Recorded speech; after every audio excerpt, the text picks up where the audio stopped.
আসসালামু আলাইকুম, সবাইকে স্বাগতম জানাচ্ছি অরাটরি একাডেমিতে। এখন আমি যে ক্লাসটি নিব সেটি হচ্ছে গিয়ে যারা কিশোরগঞ্জ পরীক্ষার্থী আছে, আগামীকালকে যাদের পরীক্ষা আছে তাদের জন্য হচ্ছে প্রিপোজিশন তোমাদের যে সিলেবাসে রয়েছে সেখান থেকে আমি ক্লাসটি নিচ্ছি। খুবই ইজিলি আমি বোঝানোর চেষ্টা করবো যারা পরীক্ষার্থী আছে, খুব মনোযোগ দিয়ে ক্লাসটি দেখবা।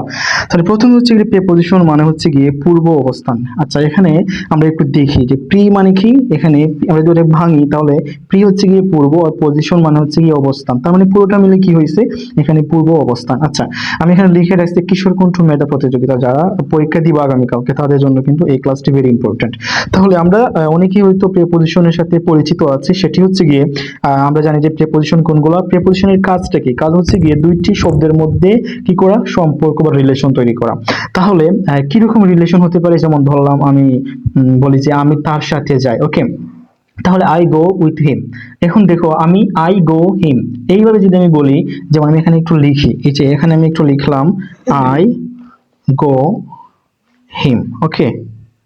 আচ্ছা, এই সেন্টেন্সটার মধ্যে মানে কি আমাদের মানে ইনকমপ্লিট রয়েছে, মানে আমাদের অভাবটা কি, ডিমান্ড কি? এখানে এখানে আই গো হিম, মানে এই সেন্টেন্সটা বলার ক্ষেত্রে আমাদের পুরোপুরি আমাদের যেতটুকু ডিমান্ড রয়েছে একটা সেন্টেন্সের মধ্যে, এই সেন্টেন্সের মধ্যে তা কিন্তু ফুলফিল হচ্ছে না। তার মানে কি বোঝা যাচ্ছে যে এখানে গো এর সাথে হিমের সম্পর্কটা কি বা রিলেশনটা কি আমরা আদৌ জানি না। তাহলে আমরা যদি কোনো দুইটা শব্দের মধ্যে রিলেশন তৈরি করতে চাই তাহলে আমাদেরকে অবশ্যই প্রিপোজিশন ইউজ করতে হবে। তাহলে আমি এখানে কি প্রিপোজিশন ইউজ করলে আমার এখানে সম্পর্ক তৈরি হবে, একটু দেখো তো। এখানে আই গো উইথ হিম, আচ্ছা উইথ হচ্ছে গিয়ে আমাদের একটা প্রিপোজিশন, আর উইথ অর্থ হচ্ছে গিয়ে সাথে বা সঙ্গে।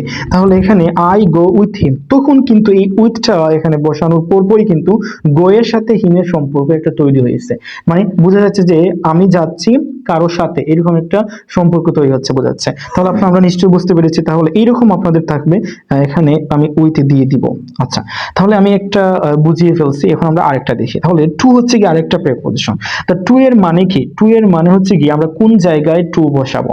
যদি কোন একটা জায়গা, যেমন হচ্ছে কি আমি কোথাও যাচ্ছি, কারো প্রতি কোনো কিছু পাঠাচ্ছি, এইরকম যদি কোনো কিছু বোঝায়, বা কারো সাথে সঙ্গে কাছে বোঝায় যদি এরকম, যেমন আমি একটা এক্সাম্পল দিতে পারি, যেমন হচ্ছে গিয়ে যেমন আমি বিদ্যালয়ে যাই, ওকে, তাহলে আই গো স্কুল, ওকে। আচ্ছা, এই সেন্টেন্সের মধ্যে কি আছে দেখো, এখানে যে আই গো, এখানে স্কুল বলছে, তাহলে স্কুলের সাথে গো এর সম্পর্কটা কি, বা এখানে এই পুরোটার সম্পর্কটা এই স্কুলের মধ্যে কি এখানে কোনোভাবেই কিন্তু বোঝা যাচ্ছে না। তার মানে কি আমি যদি এখানে আই গো টু ব্যবহার করি তাহলে বোঝা যাচ্ছে যে আমি বিদ্যালয়ে যাই, বা বিদ্যালয়ের দিকে বা বিদ্যালয়ের প্রতি যাই, আমি আর কোনো কোথাও যাচ্ছি না। আমি এই সেন্টেন্সে যদি আমি টুটা বসিয়ে ফেলি এখানে, তাহলে বোঝা যাচ্ছে যে আমি এখানে টু মানে আমি বিদ্যালয়ের দিকে যাচ্ছি, তাহলে বিদ্যালয়ের প্রতি। আচ্ছা, আমি যদি বলি যে আমি একটা চিঠি পাঠাচ্ছি, তাহলে কার প্রতি? আমরা হয়তো অনেক সময় চিঠিটা পাঠাই, যেমন হচ্ছে কি আমরা যখন ইমেল লিখি, ইমেলের মধ্যে কিন্তু আমাদেরকে ফ্রম টু এগুলো বসাতে হয়। তখন ফ্রম মানে কি, কার কাছ থেকে চিঠিটি যাচ্ছে। যেমন হচ্ছে সেখানে আমি যদি পাঠাই তাহলে আমার নামটা ফ্রমের জায়গায় দিই, আর যার প্রতি পাঠাবো চিঠিটা সেটা হচ্ছে গিয়ে টু এর জায়গায়, টু এর পরে আমরা যার কাছে চিঠি পাঠাবো তার নামটি দিব, বা তার ইমেল অ্যাড্রেসটা আমরা এখানে লিখে থাকি। তার মানে কি বোঝা গেল যে টু হচ্ছে গিয়ে কোনো কিছুর প্রতি বোঝালে, কোনো কিছুর দিকে বোঝালে আমরা ওই জিনিসটার পূর্বে টুটা বসাবো। তার মানে কি বুঝতে পারলাম, প্রিপোজিশন অলওয়েজ আপনার যে ওয়ার্ডের সাথে সম্পর্ক তৈরি করবা ওই ওয়ার্ডের আগে বা পূর্বে বসে, পরে কখনো বসবে না। এখানে আমি আগে বলছি যে পূর্ব অবস্থান, তার মানে কি এই ওয়ার্ডের সাথে সম্পর্কটা কি আছে এটা আমরা এই প্রিপোজিশনের সাথে সম্পর্ক দেখাবো, ঠিক আছে, ওকে। তারপর আমরা 2 নম্বর যেটা আছে সেটাতে যাই, যেমন হচ্ছে কি অফ, কি আছে এখানে, অফের ব্যবহার কি? আচ্ছা, অফ মানে হচ্ছে গিয়ে আমরা যদি ওটাকে অর্থের দিক থেকে ওইটাকে একটু আমরা বুঝাই বা বুঝে থাকি, বা সেটা হচ্ছে গিয়ে র অথবা এর, যখন কোনো শব্দের শেষে, যখন কোনো বাংলা শব্দের শেষে আপনি র অথবা এর যুক্ত করবেন, যেমন হচ্ছে গিয়ে বাংলাদেশের কৃষকেরা, বাংলাদেশের লোকজন, ঠিক আছে। যেমন হচ্ছে গিয়ে আমি এখানে লিখলাম যে সব সময় হচ্ছে গিয়ে আমরা অফটা ব্যবহার করব যে বাংলা শব্দের শেষে, ওকে, যে বাংলা শব্দের শেষে র অথবা এর এইগুলা বর্ণ চলে আসবে ওই বাংলা শব্দের শেষে, ওই বাংলা শব্দের পূর্বে, মানে আমরা ইংলিশ করব যখন ওই ওয়ার্ডের পূর্বে আমাদেরকে অফ ব্যবহার করতে হবে। ফর এক্সাম্পল আমরা এখানে লিখতে পারি যে দ্য পিপল অফ বাংলাদেশ, ওকে। তাহলে এখানে এই অফটা কি হয়েছে, এখানে দ্য পিপল অফ বাংলাদেশ। তার মানে আমি আগেই বলছিলাম যে যে বাংলা শব্দের শেষে আপনি র অথবা এর নিয়ে আসবেন বা যুক্ত করবেন ওই শব্দের, ওই ইংলিশ শব্দে বা ওই শব্দের পূর্বে অফ ব্যবহার করতে হবে। আচ্ছা, তার মানে কি আমি যদি এটাকে একটু বাংলাতে বলি যে লোকজন হচ্ছে গিয়ে এটা হচ্ছে গিয়ে নির্দিষ্ট। আচ্ছা, তারপর হচ্ছে এখানে বাংলাদেশ। আচ্ছা, বাংলাদেশ লোকজন আমি যদি বলি তাহলে কি এটা কোনো রকম হয়, মানে একটা সৌন্দর্য নষ্ট হয়ে যায়। তাহলে আমি যদি বলি যে এরকম যে বাংলাদেশের লোকজন, দেখেন আপনি ভালো করে, বাংলাদেশ আর বাংলাদেশের, বাংলাদেশ মানে হচ্ছে গিয়ে বাংলাদেশ, আর বাংলাদেশের সাথে কিন্তু শেষে আমাদের র অথবা এর এখানে আসছে, এই জন্য আমরা ওই বাংলাদেশের পূর্বে আমাদেরকে অফটা ব্যবহার করতে হবে। নিশ্চয়ই বুঝতে পেরেছেন। তাহলে আপনি ভালো করে এটা বুঝে নেবেন যে বাংলাদেশের লোকজন। আচ্ছা, তারপর আমরা যে প্রিপোজিশন ইউজ করবো সেটি হচ্ছে গিয়ে আমরা ফ্রম। কি? ফ্রম। আচ্ছা, ফ্রম মানে কি? ফ্রম মানে আমরা অনেকেই জানি, আমরা আমাদেরকে যদি প্রশ্ন করা হয় যে ওয়্যার আর ইউ ফ্রম, মানে তুমি কোথা থেকে আসছো, ওকে, তাহলে আমরা কি বলি? আমি কোথা থেকে, কোনো কিছুর থেকে যদি বোঝায় বা এখান থেকে ওখানে, মানে এক কথায় কোনো কিছু থেকে বোঝালে আপনাকে ওই ওয়ার্ডের পূর্বে ফ্রম বসাতে হবে। যেমন আমি কোথা থেকে, আমি আই এম ফ্রম বাংলাদেশ, ওকে, তাহলে আমি বাংলাদেশ থেকে, এই জন্য বাংলাদেশের পূর্বে আমাদেরকে ফ্রম বসাতে হবে। আমি যদি বলি যে আমি সিলেট থেকে, তাহলে আমরা বসাবো কি? ফ্রম সিলেট। আচ্ছা, আমি যদি বলি যে আমি ইন্ডিয়া থেকে, তাহলে আমরা বসাবো ফ্রম ইন্ডিয়া। তার মানে কি, কোন যে জিনিসটা থেকে আমরা বিলং করি সেই জিনিসটার পূর্বে আমাদেরকে ফ্রম বসাতে হবে। তার মানে আমি এখানে এক্সাম্পল লিখি, আই কেম ফ্রম বাংলাদেশ। আচ্ছা, ওকে, তাহলে এখানে আমি এই যে ফ্রম, এটা হচ্ছে আমাদের প্রিপোজিশন, আর আমি বাংলাদেশ দেখে বলছিলাম, এর জন্য বাংলাদেশের পূর্বে আমাদেরকে প্রিপোজিশনটা ব্যবহার করতে হয়েছে। নিশ্চয়ই বুঝতে পেরেছেন। আচ্ছা, ওকে,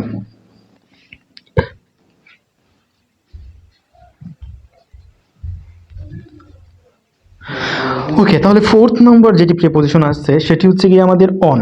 অন মানে কি? আচ্ছা, অনের ব্যবহার অনেক ব্যবহার আছে। যেমন হচ্ছে গিয়ে অন হচ্ছে কি কোনো কিছুর উপর বোঝায়, যদি যেমন হচ্ছে কি কোনো কিছুর উপরে স্পর্শ আছে, যেমন হচ্ছে গিয়ে এই যে ধরলাম একটি বই আছে টেবিলের উপরে, তাহলে আপনি একটা কথা মাথায় রাখবেন, যে জিনিসটা কোনো কিছুর উপরে আছে ওই জিনিসটা যদি লেগে থাকে, মানে স্পর্শ থাকে, মানে স্পর্শ না থাকলে অন্য বিষয়, যদি স্পর্শ থাকে তাহলে আপনি ওই জিনিসটা পূর্বে অন বসাবেন। যেমন হচ্ছে কি একটা টেবিল আছে, একটা টেবিলের উপরে কি আছে? একটি বই আছে, তাহলে আপনি কি বলবেন যে the book is on the table.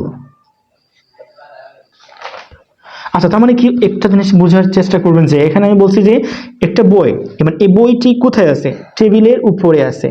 টেবিলের সাথে কিন্তু এটা লেগে থাকে, মানে এটা কি টেবিলের উপরে ঝুলন্ত অবস্থায় থাকে এরকম কিছু না, এটা লেগে আছে, এই জন্য আমরা বললাম যে অন দ্য টেবল। আচ্ছা, আপনি যখন রাস্তা দিয়ে হাঁটেন তখন কি রাস্তার উপর দিয়ে কি আপনি কি শূন্যে হাঁটেন? এরকম কিছু হয় না, আপনি রাস্তা দিয়ে স্পর্শ করে হাঁটেন। তখন আপনাকে যদি কেউ কোয়েশ্চেন করে যে হোয়ার আর ইউ ফ্রম, মানে হোয়ার আর ইউ নাও, তখন আপনি বলবেন গিয়ে যে I am on the road, আমি এখন রাস্তায় আছি। তার মানে কি রাস্তার উপরে আপনি আছেন, এই জন্য আপনি অন দ্য রোড বলছেন। আচ্ছা, তাহলে অনটা গেল।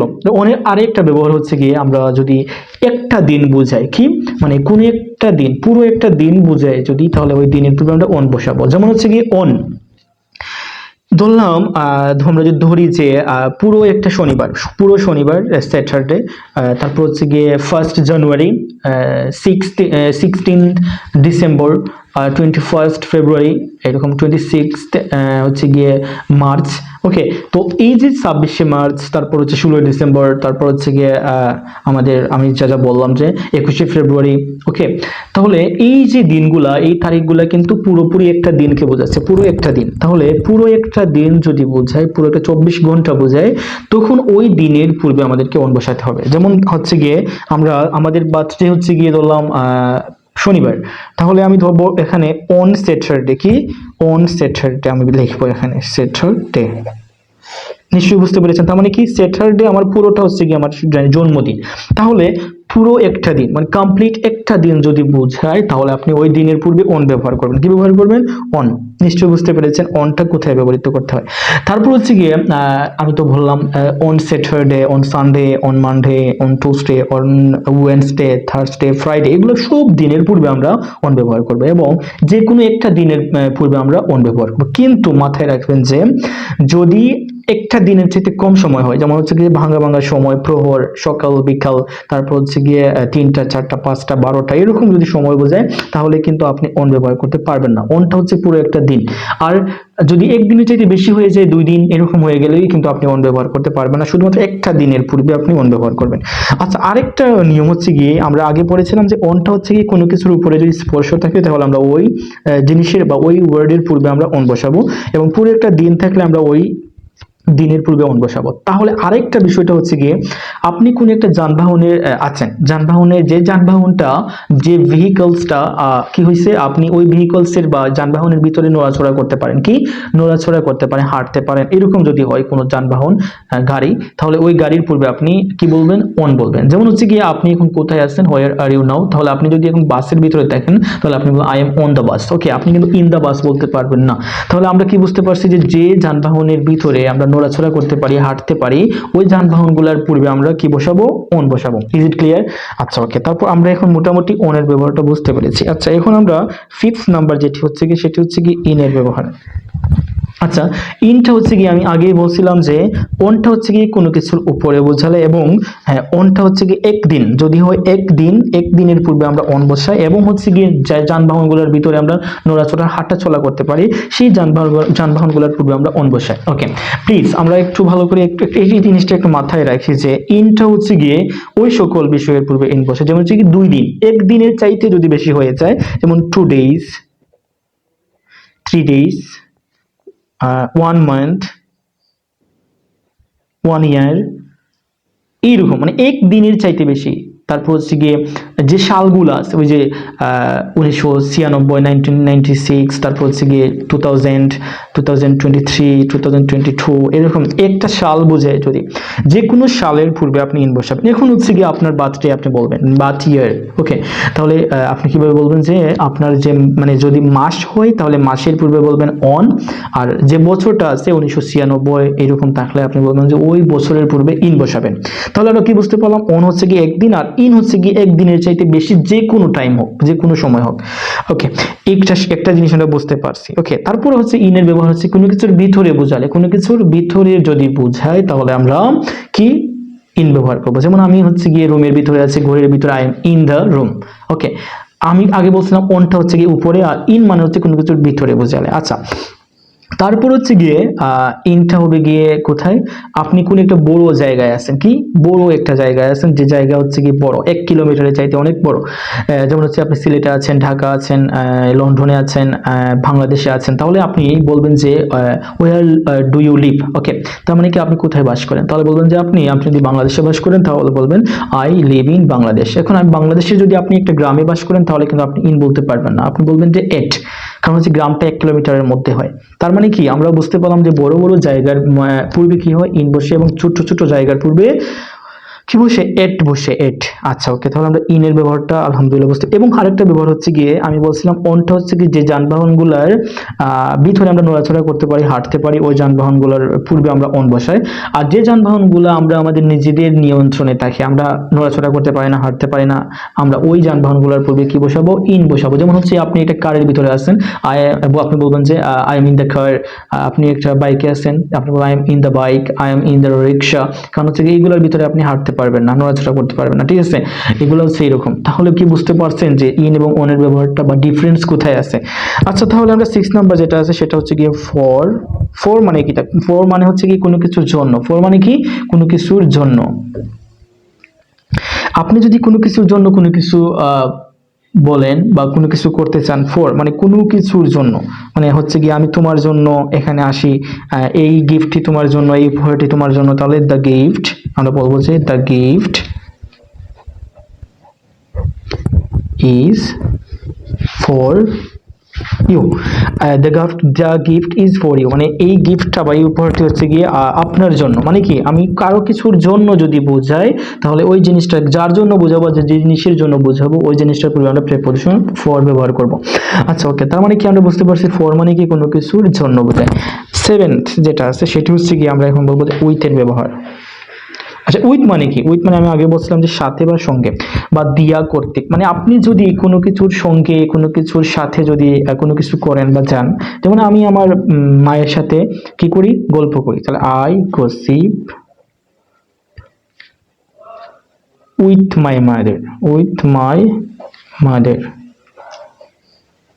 তার মানে কি এখানে উইথ হয়েছে কি আমি আমার মায়ের সাথে গল্প করি, এই জিনিসটার সাথে বুঝাইছে। এখানে কি গসিপের সাথে বুঝাইছে না, আমি কি করি? গল্প করি। কার সাথে? আমার মায়ের সাথে। তার মানে কি এই সাথে বুঝাইছে, মায়ের সাথে গল্প করি, এই জন্য এই মায়ের পূর্বে আমরা উইথ প্রেপোজিশনটি ব্যবহার করছি। আচ্ছা, উইথে আরেকটা ইন্টারেস্টিং ব্যবহার হচ্ছে গিয়ে, যেটা আপনি যদি কোনো একটা কাজ নিজে করেন, কি অন্য কাউকে দিয়ে নয়, নিজে যদি কোনো একটি কাজ করেন, তাহলে ওই কাজটা আপনি উইথ দিয়ে বলবেন। যেমন হচ্ছে গিয়ে আপনি একটা গ্লাস ভাঙলেন, এই গ্লাসটি কিন্তু এমনিতেই ভাঙে নাই, আপনি একটা স্টিক দিয়ে ভাঙছেন। কি দিয়ে? একটা স্টিক মানে কি লাঠি দিয়ে ভাঙছেন। তাহলে কি এই লাঠি আপনি নিজে চালিত করছেন, বা ওইটাকে আপনি প্লে করছেন, তাহলে এই লাঠি দিয়ে গ্লাসটি ভাঙা হয়েছে। তাহলে একটা গ্লাস ভাঙা হয়েছে কি দিয়ে? লাঠি দিয়ে। কে ভেঙেছে? আমি। আচ্ছা, তাহলে আই ব্রোক এ গ্লাস কি দিয়ে? With a stick. তার মানে কি আমি স্টিক দিয়ে, একটি লাঠি দিয়ে গ্লাসটি ভেঙেছে। তার মানে কি গ্লাস উইথ কি দিয়ে? একটি লাঠি দিয়ে। লাঠিটা কে চালাইছে? লাঠিকে এমনি এমনি চলছে না, লাঠিটা আমি নিজে চালাইছি, এই জন্য এটা ভাঙা হয়েছে। এটা আমি নিজে চালাইছি, এই জন্য উইথ হয়েছে। আচ্ছা, তাহলে উইথ গেল সঙ্গে বা কোনো কিছু যদি আমি নিজে করি। আচ্ছা, আপনি কি দিয়ে ভাত খেয়েছেন যদি বলা হয়, তাহলে আপনি কি বলবেন? যে আমি কোনো কিছু দিয়ে যদি বলি যে আমি মাছ দিয়ে ভাত খেয়েছি, তার মানে কি আমি ভাত খেয়েছি, আই এট রাইস কি দিয়ে? মাছ দিয়ে। তাহলে আপনি কি দিয়ে খাইছেন? এই দিয়া এইরকম যদি দিয়া সাথে হয়, তাহলে আপনি বলবেন যে উইথ। তাহলে with fish, I ate rice with fish, আমি মাছ দিয়ে ভাত খেয়েছি। নিশ্চয় বুঝতে পেরেছেন। তার মানে হচ্ছে আরেকটা এক্সাম্পল হচ্ছে গিয়ে আপনি বাই এবং উইথের ব্যবহার অনেকটাই সেম। আচ্ছা, আমি বলি যে আপনি যদি কোনো একটা কাজ নিজে করেন, তাহলে হবে গিয়ে উইথ, আর যদি অন্যের দ্বারা চালিত হয়, তাহলে হবে গিয়ে বাই। যেমন হচ্ছে আপনি বাজারে বা বিদ্যালয়ে বা কলেজে যান, যদি আপনি রিক্সা করে যান, বাসে করে যান, তাহলে আপনি কি বলবেন? যে আপনি তো নিজে যান না, ড্রাইভ করে, একজনের ড্রাইভার ড্রাইভ করে বাস, রিক্সা। সো আপনি এই যানবাহনগুলো বা এই জিনিসগুলোর পূর্বে আপনি বাই ইউজ করবেন। যেমন I go to college by bus, এখানে উইথ বাস হবে না। কি দিয়ে? আমি বাসে করে, বাস দিয়ে বা বাসে করে যাই। বাসটাকে চালাই আমি নিজে না, অন্য চালাই, আর অন্যের দ্বারা আমি চালিত হই, সেজন্য আমি বাই বলছি। তার মানে কি বাইয়ের মানে হচ্ছে কি কোনো কিছু দিয়া হলে বা কোনো কিছু দ্বারা যদি আমি যাই কোথাও বা করি কোনো কাজ, তাহলে আমরা বাই ব্যবহার করব। তাহলে আই গো টু স্কুল কি হবে? এটা বাই বাস। Got it? আচ্ছা, ওকে। তারপর হচ্ছে গিয়ে বাই হচ্ছে গিয়ে কোনো কিছুর পাশে বোঝালে, মানে কোনো কিছুর পাশে আছে, যেমন হচ্ছে গিয়ে বাই সাইড। ওকে, এরকম হলে গিয়ে আমরা বাইটা ব্যবহার করতে পারি, ধারা দিয়া কর্তৃক, এরকম টাইপের। আচ্ছা, ওকে, আমি মোটামুটি এখানে অনেকগুলো বেসিক যেগুলো আছে আমাদের প্রিপোজিশন, এগুলা দিয়ে আমি মোটামুটি ক্লাসটি নিয়ে নিয়েছি। আমি নেক্সট ক্লাসে বাকি যেগুলো অ্যাডভান্স লেভেলের যেগুলো আছে প্রিপোজিশন, সেগুলোর ব্যবহার ইনশাআল্লাহ দেখিয়ে দিব। আর যদি ক্লাসটি ভালো লাগে, অবশ্যই ক্লাসটি শেয়ার করে দিবেন, আর অবশ্যই লাইক কমেন্টস করে আপনার মতামত জানিয়ে দিবেন। আর অবশ্যই চ্যানেলটিকে দেখে থাকলে চ্যানেলটি অবশ্যই সাবস্ক্রাইব করে দিবেন। আজকের জন্য এতটুকু। আল্লাহ হাফিজ।